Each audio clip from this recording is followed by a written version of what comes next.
Hello students, in class 11th business studies chapter number 2 forms of business organization हम आज next part continue करेंगे। अभी तक हमने पार्टनरशिप क्या होती है, आपका सोल प्रोप्राइटरशिप क्या होता है, ये सब हमने पढ़ लिया था। अब हम यहाँ पर स्टार्ट करेंगे टाइप्स ऑफ पार्टनरशिप से। पार्टनरशिप किस तरीके की आप शुरू कर सकते हो, उसके भी अलग अलग टाइप्स होते हैं। और अगर उसके टाइप्स को अगर आपको फाइंड करना है तो कुछ क्रिटेरिया को माइंड में रख के आप उनके टाइप्स को डिफाइन करते हैं। फर्स्ट आपका क्रिटेरिया होता है classification of the partnership on the basis of duration, कि कितने साल के लिए आप पार्टनरशिप स्टार्ट करना चाहते हो, 1 साल के लिए, 2 साल के लिए, या क्या सोच के आप पार्टनरशिप डिसाइड कर रहे हो। तो उस बेसिस पे हम दो कैटेगरी में डिफाइन करते हैं। फर्स्ट होता है आपका पार्टनरशिप एट विल, यानी आपकी मर्जी के ऊपर है पार्टनरशिप। ठीक है, कि आपने पहले से कुछ डिसाइड नहीं किया कि 1 साल के लिए पार्टनरशिप स्टार्ट करनी है, 2 साल के लिए करनी है, 3 साल के लिए करनी है। आपने पार्टनरशिप स्टार्ट कर ली, अब जब आपका मन करेगा तब आप खत्म कर लेंगे इसे, अभी आप पहले से कुछ डिसाइड नहीं करें। This is what we call partnership at will. Second होता है आपका पर्टिकुलर पार्टनरशिप। पर्टिकुलर पार्टनरशिप वो होती है जहां पर आप पहले से ही डिसाइड करके चलते हो कि 1 साल के लिए हम काम कर रहे हैं या 2 साल के लिए काम कर रहे हैं, या कोई प्रोजेक्ट आपने डिसाइड कर दिया कि ये प्रोजेक्ट पे हम पार्टनरशिप कर रहे हैं। Once the project is being done, your partnership automatically ended.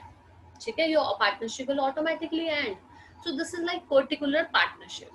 ठीक है। Second one is being classification on the basis of liability. अगर आपको लाइबिलिटी के बेस पे पार्टनरशिप डिसाइड करनी हो तो आप दो पार्टनरशिप में जा सकते हो, एक तो जनरल और एक है लिमिटेड। जनरल पार्टनरशिप आपकी वो होती है जहां पर सारे पार्टनर्स की लाइबिलिटी अनलिमिटेड है। ठीक है, अगर मान लो कोई भी लॉस होता है तो उनकी पर्सनल प्रॉपर्टीज को आप जो है जब्त कर सकते हो, उनकी पर्सनल प्रॉपर्टीज से नुकसान को भरपाई कर सकते हो, क्योंकि सारे पार्टनर्स की लायबिलिटी अनलिमिटेड है।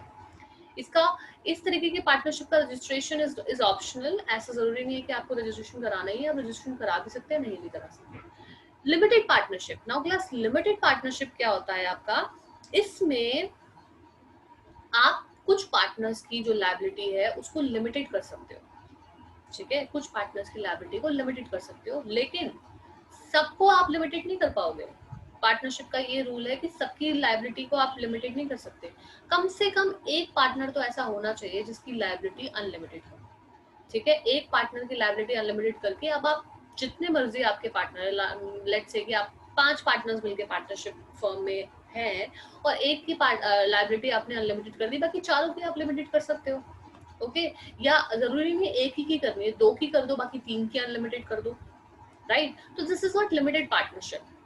ये जो जिस इस तरीके की पार्टनरशिप होती है इसका रजिस्ट्रेशन इज कंपलसरी, क्योंकि हमें कैसे पता चलेगा किसकी लायबिलिटी लिमिटेड है, किसकी अनलिमिटेड है। तो ये रजिस्ट्रेशन होना बहुत जरूरी होता है इसका, और वहाँ पे डिफाइन होता है आपका कि ये किस किस पार्टनर्स की लायबिलिटी लिमिटेड है और किसकी अनलिमिटेड है। ओके, नाउ ये जो इन्फॉर्मेशन गिवन होती है आपकी पार्टनरशिप डीड में गिवन होती है।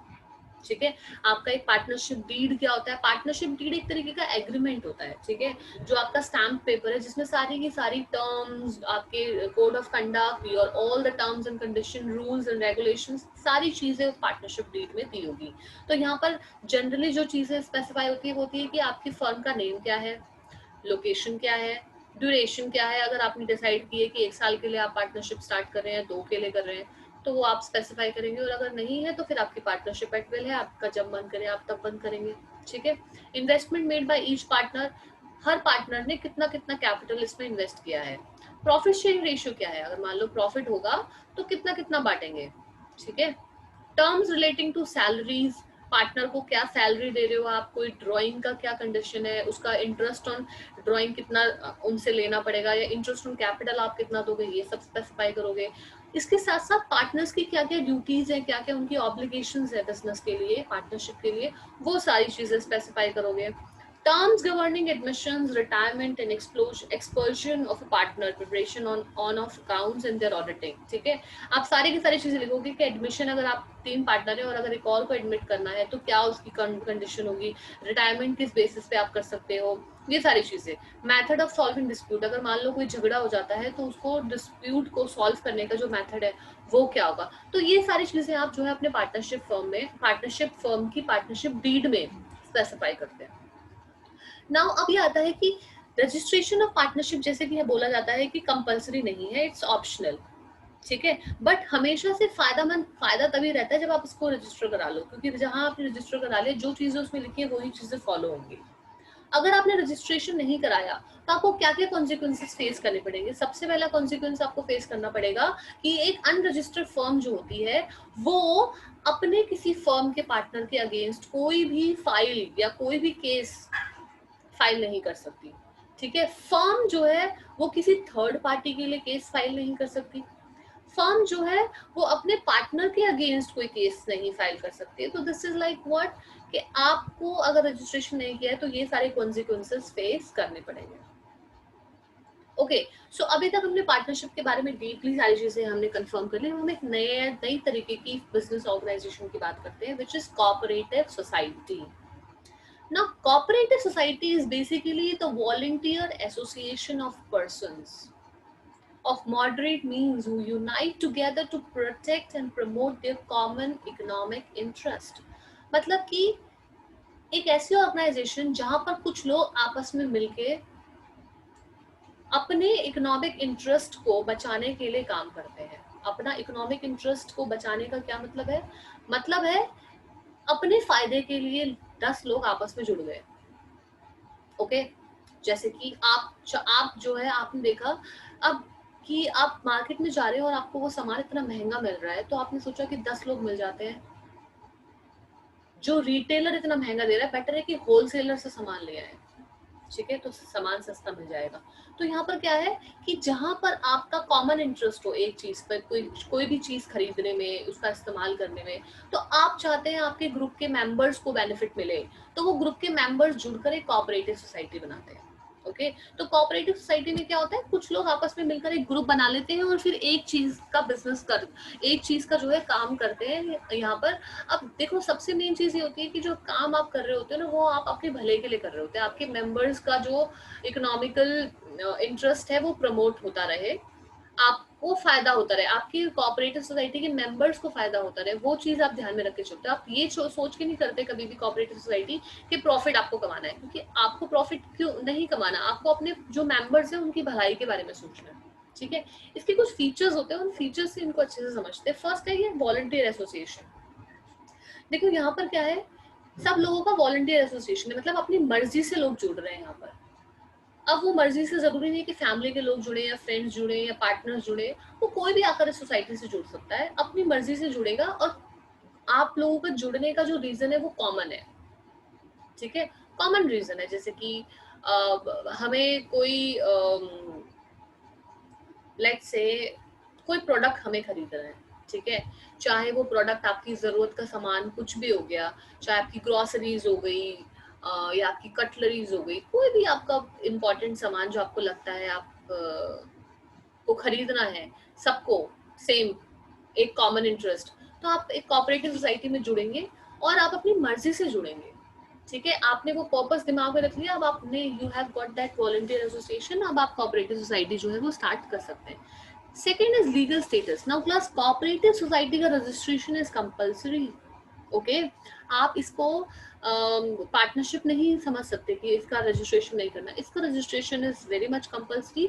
और इसका रजिस्ट्रेशन कराते ही एक सेपरेट लीगल आइडेंटिटी जो है वो बिजनेस की शुरू हो जाती है। आपके कोऑपरेटिव सोसाइटी की जो आइडेंटिटी होती है वो उसके मेंबर्स से एकदम अलग होती है। Okay, limited liability. देखो, सबसे बड़ा इसका जो फीचर है वो ये है कि इसके हर मेंबर की जो लायबिलिटी है वो लिमिटेड है। मतलब जितना भी पैसा डूबेगा उसका भरपाई करने के लिए हम किसी भी मेंबर की पर्सनल चीजों पे अटैक नहीं करेंगे, उसके पर्सनल फ्लैट पे या उसकी पर्सनल गाड़ी पे, बल्कि जितना पैसा उसने बिजनेस में लगाया वो डूब जाएगा बस। ठीक है, जितनी उसकी कैपिटल कंट्रीब्यूशन है वहीं तक उसकी लायबिलिटी है, उससे ज्यादा उसकी कोई लायबिलिटी नहीं है। Fourth is democratic control. Now class, democratic control क्या होता है? Like we also living in a democratic country. What is democratic country? Democratic country is what where we choose our leader. Same goes with the cooperative society, जहां पर जो cooperative society के leader है, leader कौन होते हैं? जो सारे मैनेजमेंट की देख रेख करते हैं। जैसे हमारी कंट्री के जो लीडर है वो सारी चीजें डिसाइड करते हैं, कंट्री के लिए क्या सही रहेगा क्या नहीं रहेगा। ठीक है, उनको हमने चूज किया। वैसे ही कोऑपरेटिव सोसाइटी में मैनेजमेंट का जो काम है वो जरूरी नहीं है सारे मेंबर्स मिलकर करें। आप एक ग्रुप बना सकते हैं, 10 अगर लोग हैं तो 10 में से 4 लोगों का ग्रुप बना दिया, या 20 लोग हैं तो 20 में से 7 लोगों का ग्रुप बना दिया, डिपेंड करता है आपके ऊपर। तो आप जिस भी लोगों को कमेटी में एंटर करेंगे वो आपका वोट से डिसाइड होगा। और हर एक मेंबर वोट देगा और वोट के बाद डिसाइड किया जाएगा कि कौन जो है वो मैनेजमेंट का काम संभालता है. There comes your fifth feature, which is service motive. Okay, service motive में होता है कि इसका मेन एम जो है वो प्रॉफिट कमाना नहीं है, बल्कि अपने ही मेंबर्स को सर्विस देना है.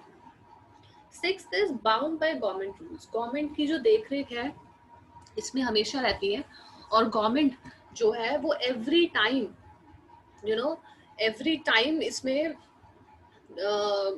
इसके लिए रूल्स बनाती रहती है, जिस रूल्स को आपको फॉलो करना पड़ता है. Now the seventh point is distribution of surplus. Now class, what do you mean by surplus? Surplus is basically not profit. मतलब कुछ ना कुछ हमारा प्रॉफिट तो मोटिव ही नहीं है, तो लेकिन कई बार ऐसा हो जाता है कि थोड़ा सा एक्स्ट्रा पैसा हमारे पास आ जाता है, तो वो प्रॉफिट ना बोल के हम उसको सरप्लस बोलते हैं. सरप्लस का ये होता है कि आपके जो मेंबर्स हैं, and not on the basis of capital, distributed on the basis of volume of the business transaction. यानी क्या क्या किया जाता है, जो आपका सरप्लस होता है वो उनके मेंबर्स में डिस्ट्रीब्यूट कर दिया जाता है. ठीक है, जितने मेंबर्स हैं उनमें डिस्ट्रीब्यूट कर दिया जाता है. अब कैसे डिस्ट्रीब्यूट करेंगे, 10 लोग हैं, कैसे डिस्ट्रीब्यूट करेंगे? तो कितनी भी कैपिटल उन्होंने कंट्रीब्यूट करी उससे कोई फर्क नहीं पड़ता, लेकिन जितना बिजनेस वो लेकर आएंगे सोसाइटी के लिए उसके हिसाब से उनको सरप्लस मिलेगा. ठीक है, तो जो भी मेंबर ज्यादा बिजनेस लेके आएगा उसको ज्यादा सरप्लस मिल जाएगा, जिसको जो कम बिजनेस लेके आएगा उसको कम सरप्लस मिलेगा. फीचर के बाद let's talk about the merits. के फायदे क्या क्या है इसके. फायदे इसके ये हैं कि सबसे पहले तो कम से कम सिर्फ 10 लोगों में आप शुरू कर सकते हैं. ठीक है, और इसका रजिस्ट्रेशन बहुत आसान होता है क्योंकि इसमें बहुत ही कम लीगल फॉर्मेलिटीज पूरी करनी पड़ती है, और रजिस्ट्रेशन कंपल्सरी है वैसे, लेकिन लीगल फॉर्मेलिटीज बहुत कम है, इसलिए ये सबसे बड़ा फायदा इसका ये रहता है. Second is limited liability. सबसे बड़ा फायदा ये है इसका कि मेंबर्स की लायबिलिटी लिमिटेड है. ओके, जितना कैपिटल उन्होंने कंट्रीब्यूट किया सिर्फ उतना ही डूबेगा, इससे ज्यादा और कुछ नहीं. स्टेबल एक्सिस्टेंस, क्योंकि रजिस्ट्रेशन आपने कर दिया, सेपरेट लीगल एंटिटी बन गई. अब कोई भी मेंबर मरे, चाहे कोई मेंबर इंसॉल्वेंट हो जाए, उसका इफेक्ट कोऑपरेटिव सोसाइटी में नहीं पड़ता. कोऑपरेटिव सोसाइटी स्टेबल रहती है, कोई मेंबर आए चाहे जाए, इससे कोई फर्क नहीं पड़ता. ठीक है. Fourth is economy in operation. ठीक है, अब देखो क्या होता है कि ये बहुत ही सस्ता आपको पड़ जाता है इसमें सामान, क्योंकि आपने क्या किया, जो मिडिल मैन है उसको हटा दिया.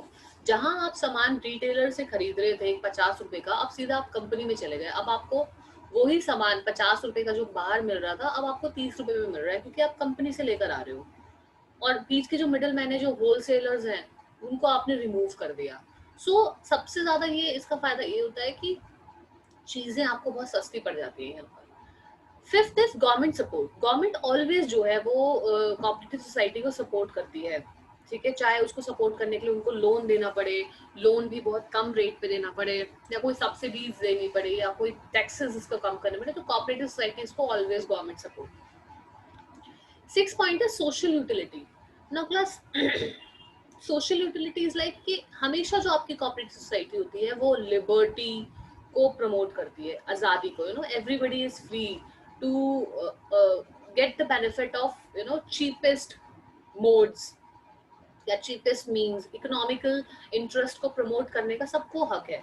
जो भी सोशल जस्टिस है, म्यूचुअल कॉपरेशन को ये आगे बढ़ाता है. तो सोसाइटी के लिए ये सारी चीजें ये काम करता है, जहां पे वो इकोनॉमिक पावर जो है वो कुछ लोगों के हाथ में देकर उनकी भलाई का काम करने की सोचता है. तो always there is a social side in cooperative society.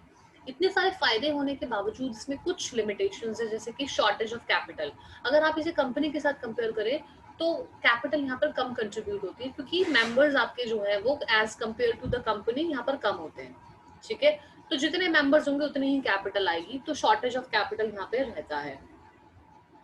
Next is your inefficient management. Now class, cooperative society में सबसे बड़ा रूल ये है कि जितने मेंबर्स है वो ही मैनेजमेंट को संभालेंगे. आप, क्योंकि हम खर्चा इसमें हम ज्यादा करते नहीं है, तो हम कोई भी बाहर से पर्सन को हायर करके उसको सैलरी बेसिस पे मैनेजमेंट का काम उसके हाथ में नहीं दे सकते. जो मेंबर्स है वही करेंगे. तो मेंबर्स जो मैनेजमेंट का काम देखेंगे वो आपने डिसाइड कर लिया. जरूरी नहीं है कि वो बहुत अच्छे हों, उनको मैनेजमेंट स्किल्स आती हो, क्या पता उन्हें मैनेजमेंट स्किल्स के बारे में नॉलेज ना हो, तो उस केस में क्या होगा, अगर उन्हें मैनेजमेंट स्किल्स की नॉलेज नहीं है तो आपकी मैनेजमेंट इनएफिशिएंट हो जाएगी। तो यहाँ पर इनएफिशिएंट मैनेजमेंट की थोड़ी सी प्रॉब्लम रहती है। lack of motivation. Now class, the purpose of this cooperative society is not for the profit, कि प्रॉफिट कमाना है ज्यादा से ज्यादा। बेनिफिट है मेंबर्स का, मेंबर्स को पता ही है कि भाई बेनिफिट तो मिलेगा ही मिलेगा अगर मैंने इतनी कैपिटल कंट्रीब्यूट कर दी है तो, लेकिन अगर मैं इससे ज्यादा कैपिटल कंट्रीब्यूट करूँ तो मुझे ज्यादा प्रॉफिट मिल जाएगा, ऐसा उनके दिमाग में रहता नहीं है, क्योंकि उनको पता है प्रॉफिट मोटिव ही नहीं है, सिर्फ हमारी भलाई है, वो तो होनी ही है क्योंकि हमारा पर्पस यही है। तो लैक ऑफ मोटिवेशन रह जाता है, क्योंकि एफर्ट्स नहीं लगाते फिर आपको पता है कि भाई रिवॉर्ड तो मिलना ही है। Okay, so lack of motivation is always there. Fourth is lack of secrecy. जितने मेंबर्स हैं उनको सारी चीजें पता होती है, किसी भी मेंबर से आप कोई चीज छुपा नहीं सकते। तो सारे मेंबर्स को जब सारी चीजें पता है तो लैक ऑफ सीक्रेसी जो है यहाँ पर आ जाती है, कोई भी चीज सीक्रेट नहीं रहेगी, कुछ भी चीज छुपा के नहीं रख सकते। ठीक है। Fifth is excessive government control. ना गवर्नमेंट का जो कंट्रोल होता है वो बहुत ज्यादा होता है, एक्सेसिव होता है, क्योंकि government every time cooperative society के अकाउंट्स चेक करती है, उनके रूल्स देखती है कि वो जो रूल्स गवर्नमेंट ने डिसाइड किए उसको फॉलो कर रहे हैं नहीं कर रहे, कहीं इन्होंने प्रॉफिट अपना पर्पस तो नहीं बना लिया है। तो every time government controls tries to control the cooperative society, तो इस वजह से ये भी एक इसकी लिमिटेशन रहती है। Conflict among members. Now class, members जो है वो सोसाइटी के डिफरेंट डिफरेंट सेक्शन से होते हैं, ठीक है, और उनका अपना अलग व्यू पॉइंट होता है, उनका अपना अलग परसेप्शन है, उनका सोचने का तरीका अलग है। इससे क्या होता है, चीजें जो है वो बहुत ज्यादा रिजिड हो जाती है, रिजल्ट बहुत कॉन्फ्लिक्ट हो जाते हैं, तो मेंबर्स के बीच में लड़ाई झगड़ा होना जो है वो बहुत ही ऑब्वियस रहता है। Okay, there comes your types of cooperative society. Cooperative society के भी आपके टाइप्स होते हैं, जैसे first is being consumer cooperative society.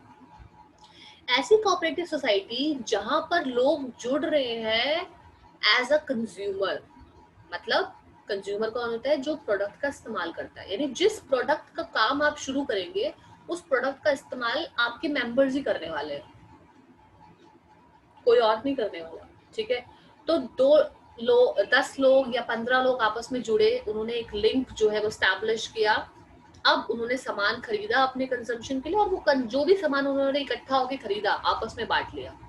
10 लोग इकट्ठा हुए और एक प्रोडक्ट जो है कंपनी से लेकर आए, और वो प्रोडक्ट लेकर आए फिर 10 लोगों में बांट लिया, अब वो उस प्रोडक्ट का इस्तेमाल आप लोग खुद कर रहे हो। This is consumer cooperative society.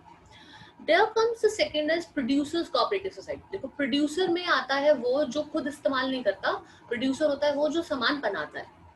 ठीक है, तो अब जो आप जुड़ रहे हैं तो आप ऐसा सामान खरीदेंगे जो आप यूज नहीं करोगे, बल्कि आप उन सामान को इस्तेमाल करके कुछ नई चीज बनाओगे। जैसे कई बार आप कंपनी एज अ बिजनेसमैन आप बहुत सारे प्रोडक्ट बनाते हो, लेट्स से आपने साबुन की फैक्ट्री शुरू की, आप साबुन बनाने लग गए, आपने गाड़ी की फैक्ट्री शुरू की, आप गाड़ी बनाने लग गए। ठीक है, कोई भी आपका बिजनेस है, उसके लिए आपको बहुत सारे रॉ मटेरियल्स चाहिए। ठीक है, अगर आप साबुन बना रहे हैं तो आपको बहुत सारे रॉ मटेरियल्स चाहिए, केमिकल्स चाहिए, या फ्रेग्रेंस के जो केमिकल्स हैं वो चाहिए, आपको टूल्स चाहिए उसको बनाने के लिए, जो मशीनरीज हैं वो चाहिए, इक्विपमेंट्स चाहिए। ठीक है, और ये सब चीजें आपको लार्ज क्वांटिटी में चाहिए।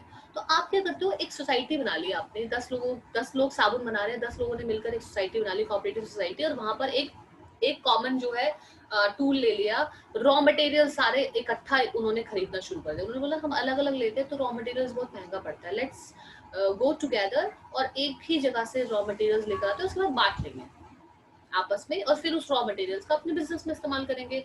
तो ओवर एंड ऑल आप एज अ प्रोड्यूसर एक कोऑपरेटिव सोसाइटी से जुड़ रहे हो। This is producers cooperative society. Third is marketing cooperative society. Now class, इसमें क्या होता है, देखो मार्केटिंग का भी काम होता है बिजनेस के अंदर, कि जब आपने सामान बना लिया तो मार्केटिंग करनी है, उसके लिए ट्रांसपोर्टेशन चाहिए, वेयर हाउसिंग चाहिए, पैकिंग चाहिए, ग्रेडिंग चाहिए, मार्केटिंग रिसर्च टीम चाहिए, इतनी सारी चीजें चाहिए। ओके, अब आपने बोला भाई मैं अपना अगर अलग से ट्रांसपोर्टेशन करूँ, मैं अपनी वेयर हाउसिंग करूँ, ठीक है, पैकिंग में इतना खर्चा करूँ, तो मेरा बहुत खर्चा आ जाएगा। इससे हम क्या करते हैं, 10 या 15 लोग मिल जाते हैं, एक ट्रांसपोर्टेशन ले लेते हैं, और टाइम टू टाइम जो है जिसको जरूरत पड़ेगी वो ट्रांसपोर्टेशन को यूज कर लेंगे।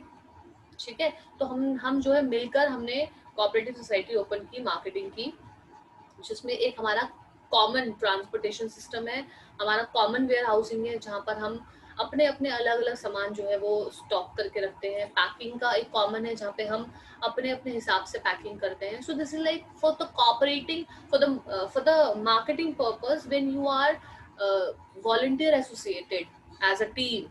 This is marketing cooperative society.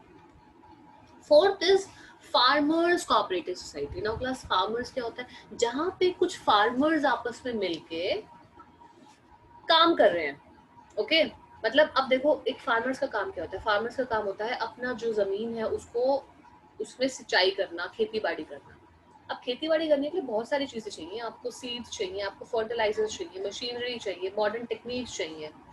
तो अब आप क्या करते हैं, आप एक कोऑपरेटिव सोसाइटी में एज अ फार्मर जुड़ जाते हैं और एक मशीनरी ले आते हैं कंबाइंड, सो दैट जो भी फार्मर्स उस कोऑपरेटिव सोसाइटी से जुड़े हैं वो ही मशीनरी का इस्तेमाल करेंगे.